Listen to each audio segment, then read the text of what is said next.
और जय Hind. Daily current affair में आपका स्वागत है। और आज सबसे इम्पोर्टेंट जो टॉपिक है, जो दुनिया के सुर्खियों में है, उसको डिस्कस करने की कोशिश करते हैं, जानने की कोशिश करते हैं दुनिया में क्या हो रहा है। बहुत ही क्रिटिकल टाइम चल रहा है, कहा जा रहा है जियो पॉलिटिकल एक इम्पॉर्टेंट इवेंट हो रहा है, आपको पता होना चाहिए। और वो है SCO summit, Shanghai cooperation organisation का समिट। ऐसा क्या हो रहा है कि पूरा दुनिया इस इवेंट को देख रही है। और एक सिग्निफिकेंट इम्पैक्टफुल मूवमेंट हमारे लिए भी है, इंडिया के बारे में अगर देखा जाए उनके बारे में भी है। कि जैसे कि हम लोग देख रहे हैं इम्पोर्टेंट लीडर जो रशिया के व्लादिमीर पुतिन, मोदी जी और चाइना के जी जिनपिंग। क्योंकि ये इम्पोर्टेंट ऑर्गेनाइजेशन हमको समझेंगे ऐसा क्या हो रहा है कि पूरा अमेरिका या फिर यूरोपियन कंट्रीज़ इस इंडिया के मूव को देखने की कोशिश कर रहे हैं और क्लोजली वॉच कर रहे हैं। तो सबसे पहले अगर हम लोग को देखा जाए तो जो एससीओ का समिट अभी कहाँ पे, चाइना पे हो रहा है। और यहाँ पे जो तीन इम्पोर्टेंट लीडर हैं, और जैसे कि आरआईसी बोल सकते हैं, रशिया, इंडिया, चाइना, बहुत सालों के बाद, लगभग 7 साल के बाद मोदी जी मिल रहे हैं जी जिनपिंग से। ठीक है। और इतना 5 साल पहले हम लोग का रिलेशनशिप बहुत ज़्यादा ख़राब हो गया था जब बॉर्डर में जो गलवान का इंसिडेंट हुआ था। उसके बाद फिर से 1 to 1 मिल रहे हैं यहाँ पे।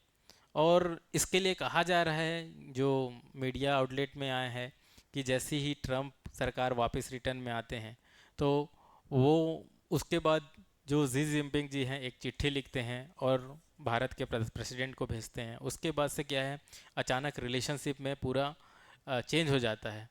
और भारत का जो रिलेशनशिप जो अचानक, और जो ऑपरेशन सिंदूर के बाद हम लोग देखते हैं कि अमेरिका का इनडायरेक्टली रूप से इन्वॉल्व होना और पाकिस्तान को स्पेस देना।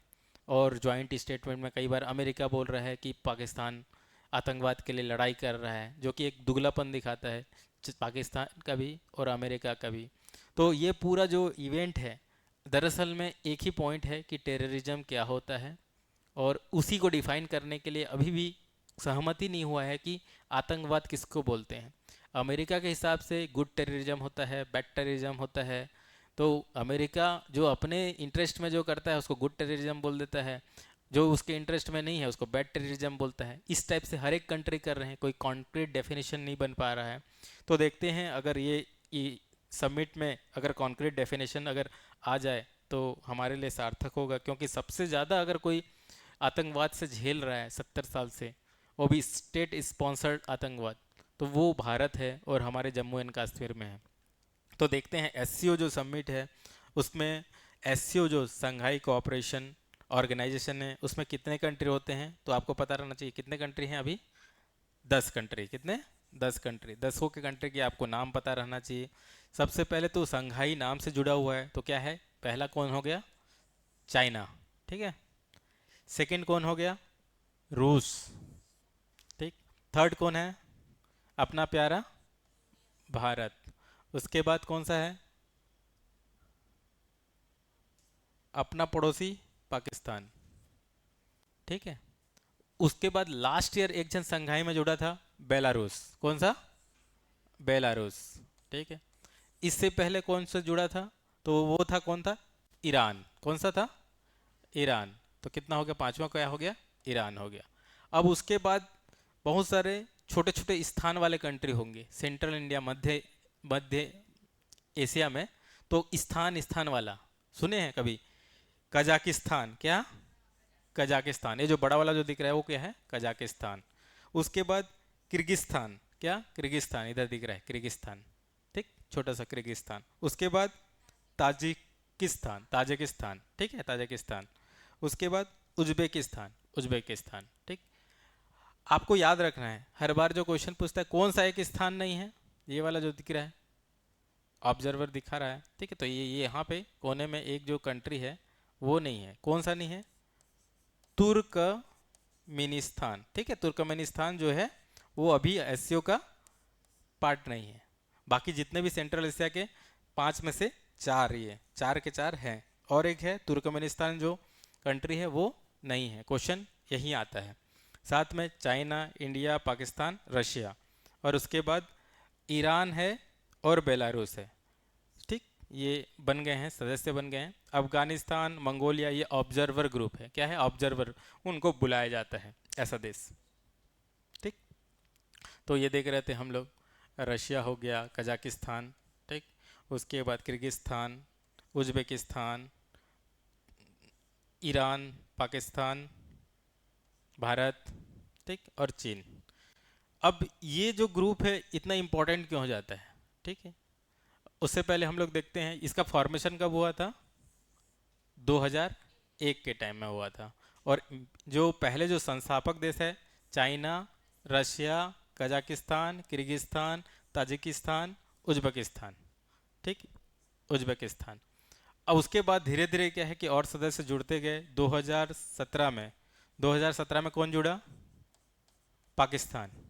और अपना प्यारा भारत, इंडिया। अब पाकिस्तान जुड़ गया है तो पाकिस्तान और चाइना कुछ भी कर सकते हैं ना, हम लोग को जुड़ना पड़ा। उसके बाद कौन जुड़ता है?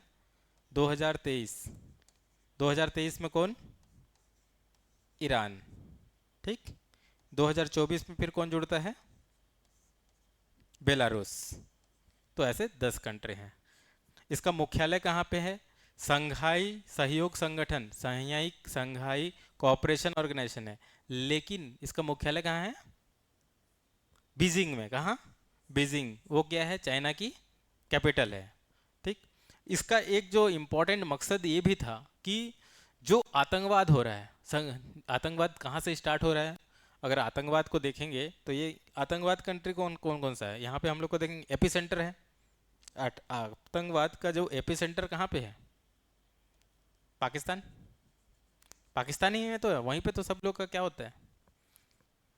ट्रेनिंग होता है। तो पाकिस्तान हो गया, तो यहाँ हो गया, अफगानिस्तान हो गया, तो ये वाला पूरा रीजन है।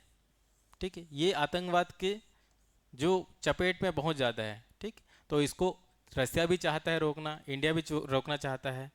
तो यहाँ पे जो हम लोग जो आतंकवाद बोलते हैं वो क्या चीज़ है? कि रिलीजियन का मिसयूज करना। क्या? रिलीजियन का मिसयूज करना, और उसके कारण किसी दूसरे देश को नुकसान पहुंचाना, या तो फिर किसी मानवता का हद पार कर देना। किसी को अचानक मार रहे हैं, गोली मार रहे हैं, काट रहे हैं, ये सब चीज़। तो टेरर, टेरर मतलब वो आतंक, मतलब क्या है कि दहशत फैलाना, साइकोलॉजिकल वॉरफेयर ज़्यादा है। तो ये चीज़, तो उन्होंने पूरा मैकेनिज्म बनाया है। तो उसके लिए एक रचना बनाई है, क्षेत्रीय आतंकवाद निरोधी संरचना। ठीक है ना, रेट्स, रीजनल एंटी टेरर। और इसका जो मुख्यालय कहाँ है? ताशकंद में। Tashkent, Uzbekistan. ये क्वेश्चन भी बार बार आता है। जो रेट्स का मुख्यालय कहाँ है? ताशकंद, उज्बेकिस्तान में। अगर इसका मुख्य उद्देश्य देखें एससीओ का, इस संगठन का, तो एक तो सबसे क्षेत्रीय क्या? शांति बहाल करना, सुरक्षा और स्थिरता को बढ़ा देना। हमको पता है कि टेररिज्म हो जाएगा तो लोग डरेंगे, लोग डरेंगे तो इन्वेस्टमेंट के लिए नहीं आएगा, इन्वेस्टमेंट नहीं आएगा, स्टेबिलिटी नहीं आएगी, तो शांति कैसे रहेगा? है ना। दूसरा क्या है कि जो आतंकवाद हो गया, अगलावाद हो गया, उग्रवाद, ऐसे जो हो रहे हैं उसका मुकाबला करना। तीसरा, आर्थिक सहयोग करना, संपर्क और सांस्कृतिक आदान प्रदान को प्रोत्साहन करना। तो एक मंच है। और उसके बाद बहुध्रुवी विश्व व्यवस्था का निर्माण करना। जैसे कि ये क्या है? Multi polar world. ठीक है, अभी जो चल रहा है, जैसे कि मोदी जी बोलते रहे हैं, जयशंकर सर भी बोलते रहते हैं, क्या कि जो दुनिया है ऐसा नहीं है कि एक अमेरिका है, सुपर पावर है, एक ही पोल है, या फिर दो पोल भी नहीं है, अमेरिका एक साइड, चाइना एक साइड, ऐसे मल्टी पोल है दुनिया। तो उसके लिए ये इंपॉर्टेंट संगठन है। अगर हम लोग दूसरा चीज़ देखें कि एससीओ का महत्व, जो ये जो संगठन है एससीओ कितना महत्वपूर्ण है, तो हम लोग देखेंगे कि भू राजनीतिक महत्व है, सुरक्षा सहयोग के लिए महत्व है, ऊर्जा सुरक्षा के लिए, संपर्क के लिए, कूटनीति के लिए। तो इम्पोर्टेंट जो महत्व हैं, अगर हम इंडिया के बारे में बात चले तो geo political interest, security cooperation, energy security, connectivity of diplomacy, ये सब पक्ष को देखते हैं। तो अगर हम लोग जियो पोलिटिकल महत्व देखें तो अगर भारत और चीन को मिला देंगे तो जनसंख्या कितना हो जाएगा? ठीक, जनसंख्या कितना हो जाएगा? हम लोग का लगभग 1.35 के आसपास चल रहा है, चाइना का 1.35। ठीक है, अगर ऐसे ही जोड़ देते हैं तो क्या पड़ता है? 2.7। दुनिया का जनसंख्या कितना है? 8 से 9 बिलियन है। ठीक।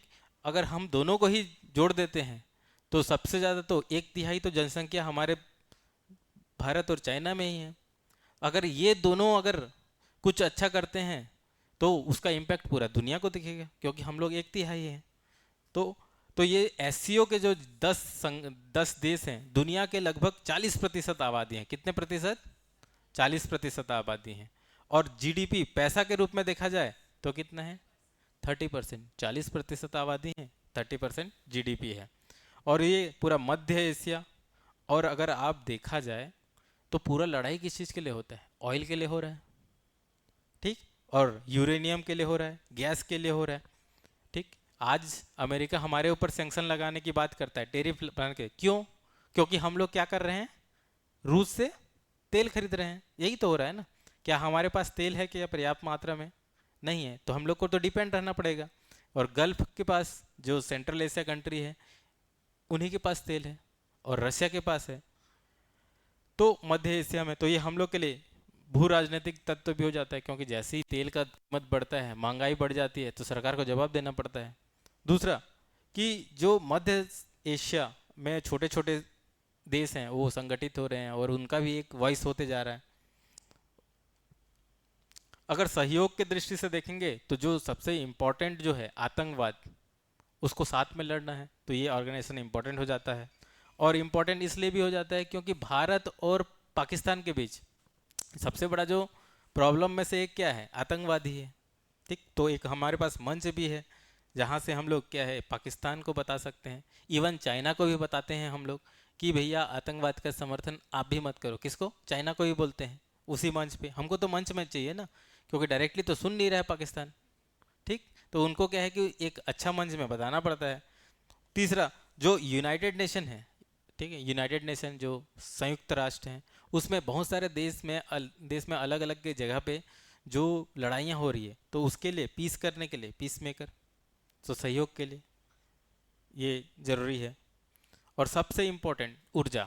ऊर्जा, क्योंकि मध्य एशिया में तेल है, गैस है, यूरेनियम है, और आपको अर्थव्यवस्था चलाने के लिए तीनों के तीनों चाहिए। जो देश के पास ऊर्जा सुरक्षा है वो देश दुनिया में नंबर 1 है। अमेरिका क्यों नंबर 1 है? अमेरिका के पास जो है ऑयल कौन बेचेगा कौन नहीं बेचेगा निर्धारण करने का क्षमता है। उसके पास खुद का सेल गैस है, उसके पास न्यूक्लियर है। तो तेल, अगर अमेरिका को देखा जाए तो बहुत हद तक रिसोर्स अपने और अपने एलाई के थ्रू कंट्रोल करके बैठा है, सऊदी अरेबिया को जैसे कि।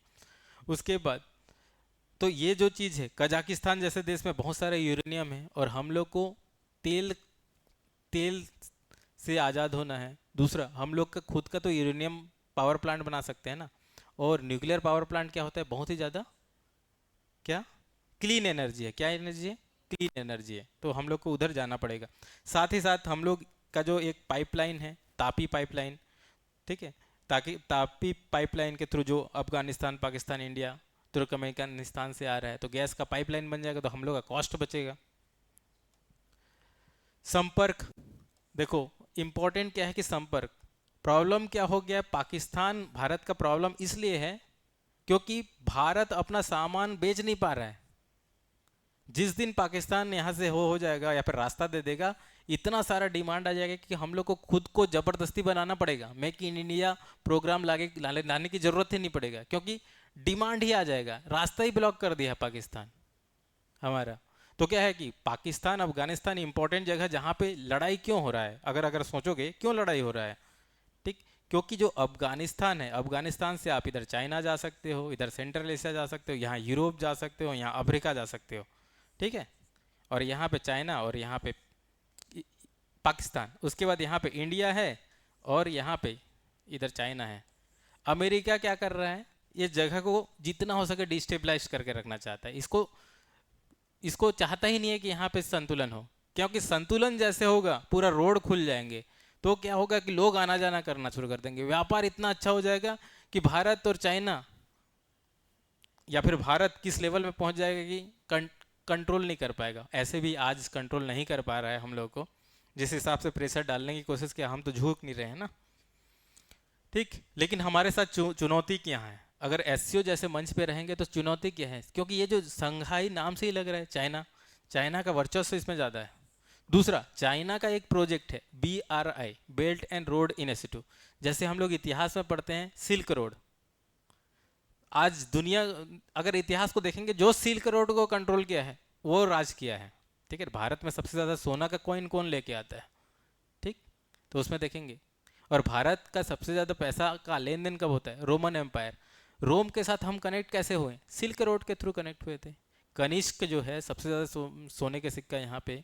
ठीक है, तो वो कौन थे? वो लोग भी सिल्क रोड को कंट्रोल किए। जो सिल्क रोड को कंट्रोल करेगा वही पूरा एशिया में राज करेगा। तो चाइना का फिर से विचार है कि फिर से जैसे हम लोग है ना, फिर से हमारा देश सोने की चिड़िया वाला हो जाए, अखंड भारत बात करते हैं ना। ठीक है, उतना टाइम का भारत की बात करते हैं, उतना पावरफुल। तो चाइना भी अपना जो स्वर्णिम काल है उसको ही याद कर रहा है। यहाँ पे हर आदमी कर रहा है। ट्रम्प भी बोलता है मेक अमेरिका ग्रेट अगेन। तो सब जगह पे यही चल रहा है। तो चाइना अपना प्रोजेक्ट जो लेके आ रहा है उससे मार्केट कैप्चर कर सकता है वो। और भारत और चाइना का सीमा का प्रॉब्लम अभी भी बना हुआ है। जब तक सीमा विवाद नहीं हम लोग निपटा पाएंगे, तब तक हम लोग को क्या है कि निगोशिएट करना ही पड़ेगा, कोई दूसरा ऑप्शन नहीं है। ठीक है ना, 5 साल बैठोगे, 6 साल बैठोगे, कभी ना कभी तो बैठना फिर साथ में आते ही है ना, आना ही पड़ा। जैसे कि अभी ट्रम्प ने हम लोग के ऊपर टैरिफ लगा दिया। ठीक है, वेस्टर्न कंट्री हमारे साथ हैं तो हमको ट्रेड करना ही पड़ेगा। तो मोदी जी गए भी हैं, वो भी चाहते हैं, क्योंकि इस टाइम पे ट्रम्प में जो इफेक्ट आया है तो बहुत सिग्निफिकेंट इवेंट हो सकता है। ठीक है, अगर अमेरिका और भारत का जो सामंजस्य बिगड़ते ही जाता है, ठीक है ना, नहीं होना चाहिए, लेकिन ट्रम्प कुछ भी कर सकता है। तो अगर ट्रम्प ये जो इम्पोर्टेंट स्ट्रेटेजिक अलाइंसेस को जो होता है ना दोनों का संबंध, उसमें अगर दरार पड़ता है तो फिर से दोनों का रिलेशन कहाँ जा सकता है पता नहीं। ठीक, दूसरा, संपर्क की कमी। संपर्क की कमी का मतलब क्या है कि अगर हम लोग देखें इतना रोड नेटवर्क नहीं है, ये वाला जो एरिया है, पॉपुलेशन तो बहुत सारे हैं लेकिन फ्लाइट आना जाना नहीं कर रहे हैं। तो इसीलिए मोदी जी अभी एससीओ का समिट गए तो बहुत सारा फ्लाइट ओपन कर दिए इंडिया और चाइना के बीच। ठीक, और एससीओ समिट में ही विरोधाभास है, इंडिया और चाइना का, पाकिस्तान और इंडिया का, रशिया हो गया और सेंट्रल एशिया का कुछ कंट्री का, चाइना और रशिया का, इतना विरोधाभास है। वो चुनौती भी है इस ऑर्गेनाइजेशन को लंबे टाइम तक जाना। अगर हम लोग रिसेंट डेवलपमेंट की बात करें तो देखेंगे कि जो अमेरिका जो मनमानी कर रहा है उसके लिए एक अल्टरनेट में रिलीज रीजनल ऑर्गेनाइजेशन है, जो क्या है कि बहुत लोग को अपना बात करने का मंच दे रहा है। ठीक, उसके बाद यूराइसी जो एशिया के कंट्री है इसमें मजबूत हो रहे हैं, थोड़ा सा एशिया में तरफ पावर शिफ्ट हो रहा है। और जो ऊर्जा है और संपर्क का जो महत्वाकांक्षा है एक दूसरे का बढ़ते जा रहा है। ठीक, अगर हम लोग 2022 के बारे में देखेंगे जो समरकंद में हुआ था, उसमें बात किया गया था कि खाद्य, ऊर्जा सुरक्षा और आतंकवाद को समाज पे जोड़ दिया गया है। और हम लोग का तो प्राइमरी एम क्या है? आतंकवाद। ठीक है ना, आतंकवाद के ऊपर कोई भी संगठन हमारे ऊपर हमारे साथ होगा तो हम उस संगठन के साथ जुड़ने में कोई दिक्कत नहीं है ना। अगर उपयोग को बोलेंगे तो ये आतंकवाद को निपटने के लिए बहुत अच्छा ऑर्गेनाइजेशन है। ईरान और जो रशिया और भारत जो साउथ ईस्ट एशिया से जो है ना नॉर्थ साउथ कॉरिडोर जो बनाना चाहते हैं, उसके लिए एससीओ बहुत ज़्यादा इंपॉर्टेंट हो जाएगा। ठीक, और रूस और चीन। ठीक, रूस और चीन को भी हम लोग वहाँ पे क्या कर सकते हैं? बैलेंस कर सकने की कोशिश कर सकते हैं। तो क्या है कि हमारे देश के लिए ये एक इम्पोर्टेंट ऑर्गेनाइजेशन है। ठीक, या फिर परिस्थिति ने इसको बना दे रहा है। तो एससीओ का हमको क्या है? मैक्सिमम बेनिफिट उठाना चाहिए अपने देश का इंटरेस्ट के लिए। तो कोई जैसे कूटनीति और विदेश नीति में पढ़ते हैं ना, कोई परमानेंट फ्रेंड नहीं होता, कोई परमानेंट एनिमी नहीं होता। ओनली क्या होता है? Permanent interest. तो परमानेंट इंटरेस्ट जो हम लोग का कोर इंटरेस्ट अगर इससे हम लोग का सॉल्व हो रहा है तो मंच में रह सकते हैं। तो इसको इसके लिए आपको एक प्रैक्टिस क्वेश्चन है, सॉल्व करना है। Examine the significance of SCO for India in terms of regional security and connectivity. Bharat के लिए एससीओ का क्षेत्रीय सुरक्षा और संपर्क के संदर्भ में महत्व की विवेचना कीजिए। और आप इसको युवा चैलेंज टेलीग्राम में भेज सकते हैं और हमारे साथ ऐप के माध्यम से भी जुड़ सकते हैं। थैंक यू, और वॉच करते रहिए क्योंकि बहुत इंपॉर्टेंट इवेंट होते जा रहा है। और थैंक यू।